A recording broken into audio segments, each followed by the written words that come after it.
You don't build classroom community by having kids share their favorite ice cream flavor on day one. You do it by doing this instead. Hi, I'm Michelle Mersch from the Unquiet Classroom. Today we're going to talk about what we should be doing day one. How do we intentionally build that classroom community that's going to help us all year long? Okay, so first the obvious. Why do we even bother building classroom community? I know it's kind of a hot topic or a buzzword that people use now, and building classroom community doesn't mean you won't have any problems. It doesn't mean it's not a set it and forget it. You don't build it and then that's it. However, classrooms with a strong classroom community have students who are more engaged. They have students who buy in to the ideas, to the lessons, to the things their teachers are asking. They feel safe, they feel seen, and they feel connected. It sets the tone for your classroom and it helps with your classroom management and student participation. Okay, so where does it start? It starts with you. You should be modeling the strong culture you want to see in your students. You should be greeting them at the door. You should be smiling. You should be using their names. You should be happy that they're there. And they know when we're not really happy. Genuinely be happy to see them. Get to know your students, ask them follow-up questions. If you know they had, a dirt bike race, a softball game, an art show, ask them how it went. Show that you care and actually care. Another thing that I'm going to ask teachers to do is to share about themselves. Obviously, keep it in the realms of professional. You are their teacher, not their friend. You already have a relationship you're happy with, student-teacher. But share about yourself. What are some things you like? What were some of your struggles? What made you want to become a teacher? Why do you teach whatever subject you teach? Be relatable to your students. Be a real person to your students because they respond much better to that. Additionally, when you open up, it gives them space to open up too. They can connect with some of the things you're saying, or at least they know you're interested in what they have to say. The last thing I'm going to ask teachers to do is to let it take its course. Do not force vulnerability. Don't ask those questions that are so deep and so vulnerable to students who aren't ready yet. Always have an alternate, always have an out, always have a way to make it where students are safe. Sometimes it takes a while. Classroom culture, especially if you're new to it, takes a while to build and it takes a lot of work to maintain. It's worth it, but you have to let it run its course. All right, so how do I do it? What do I do in those first couple of days that really sets the tone and shows the students that I'm serious about this? One thing I do is I prioritize community over content. So I don't jump straight into the content. I don't always open the book or start a lesson or try to beat that summer slide, even though it's tempting. There's a lot of ways you can build community culture using your material, and I suggest you do that all year long. But in the beginning, for students who are already nervous about starting school, who are nervous about the content you're about to deliver, I start slow. I do community mixers where they get a chance to meet new people. That can be one of those bingo, find somebody who has a dog. You can go deeper, find somebody who, shares a dream that you have. So then you'll find all of your kids who want to be, professional sports players over here or the artist over here or whatever it may be. You can try something like that. Another thing I do that's really fun is I have a class fridge. So it's just a portion of my wall that I just put a strip of butcher paper on there and slapped a sign that says classroom fridge. It's where we post things we're proud of. So students get to post work they're proud of. They get to post an essay, an assignment, whatever it is. They're proud of it and they want to show it off. And I'm proud of them and I want to show it off. So I put it on my fridge. In the beginning, there's no work to show. So what I do is I give everybody sticky notes and they get to write anonymous notes. It could be, I really wish my teacher knew this about me, or I'm really looking for a friend who this, or I hope by the end of the year I have learned this. We do it anonymous because it's really early. It's early for people to be sharing vulnerable things. So I go through and I sort to make sure everything's appropriate, but then I put them up on the fridge. We read them out loud. We talk about them. Sometimes I say, oh, this person is looking for a friend who likes anime. And then a bunch of people are like, oh, I like anime. Okay. That's something I do and it's really fun. And the kids, they do it no matter what age they've been. I've taught elementary and secondary and they love it. I also work into our normal routine some fun games. So if I have my students line up, I'll have them do the silent lineup by your last name alphabetically. If we're already going to be, um, getting up to do something, it'll be well, first let's have the people whose birthdays are in January or whose birthdays are in February. Something where students get to learn a little bit about each other, because those are how little micro connections are made in the beginning. And you help facilitating the friendships that some kids need a little help facilitating.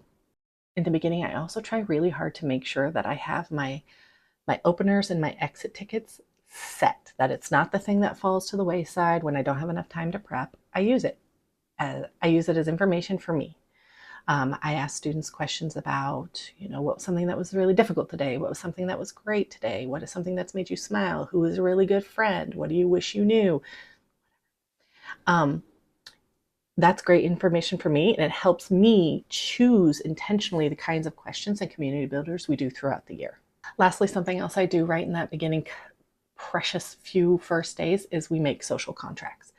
So a social contract or community contract, classroom contract is where we establish our norms and our expectations. So we will talk together. I'll break it down into a couple categories. We'll talk about safety. We'll talk about learning, how I let them know that unfortunately, as their teacher, my job is to keep them safe and to make sure they learn. And I know it's always a bummer that they're going to have to learn the math, but that is my job. So we talk about what does a classroom where people can learn look like? What does a classroom where people are safe look like? And then they talk about some things that are important to them. Maybe they have goals and dreams, things they want to get out of this class. We talk about that, and then we talk about how do we get there? And then we set up those rules. Now, I highly encourage you to do this with your students. Create those rules together. Don't make it a lengthy list. Keep it reasonable. Something you can just write on one of those giant sticky note things. Keep it reasonable. If at the end, maybe there's something that's really important to you that they didn't mention, maybe like it's really important to you that they put things back where they found them. At the end, when they are done talking, I sort of say, something that's really important for me and my mental health for this classroom is when people put things back where they found them. And the kids are usually like, oh, yeah, that makes sense. Sure. As long as I'm not dominating the conversation, they're very willing to add in my little request at the end. Try it. See how it goes. At the end, we all sign it, saying that we are going to abide by these rules. We post it where everybody can see it. And I've had great luck with that for years. All right. Now, a couple things I'm going to ask teachers not to do. I've said this a couple times, but I'm going to make it official now. Do not make your students be vulnerable if they do not want to. We don't force students to share. Like I would never say, whose parents are divorced or anything that's like super private. But even things you don't think are private. Maybe somebody doesn't want to share whether they prefer tacos or burritos. Maybe somebody doesn't want to do something like that. In the beginning, we can't ask them to be vulnerable because we haven't built trust. They don't know that they can trust me, that I'm not going to turn around and be like, haha, everybody picked burritos is the worst. They don't know that yet. So do not push students past their level of comfort in the beginning, because that will stunt your community growth efforts a ton. Additionally, you need to remember this is not a one and done. Okay, I can't establish community in the first 2 days and then be set until June. It doesn't work that way. This is something that we will incorporate weekly into community circles, into little mixers. It'll be the information that I receive will show up in our lesson plans. They'll be part of the books we read. Community building is intentional. Students are offering you a part of their lives, and they are expecting you to be responsible with it. They're expecting you to know, they're expecting you to care, and they're expecting you to act on it. If they have requested a change, they are going to want to see it happen. So keep that in mind. The most important thing is to remember that you don't have to be somebody you're not to build classroom community. It's your classroom. It's your community.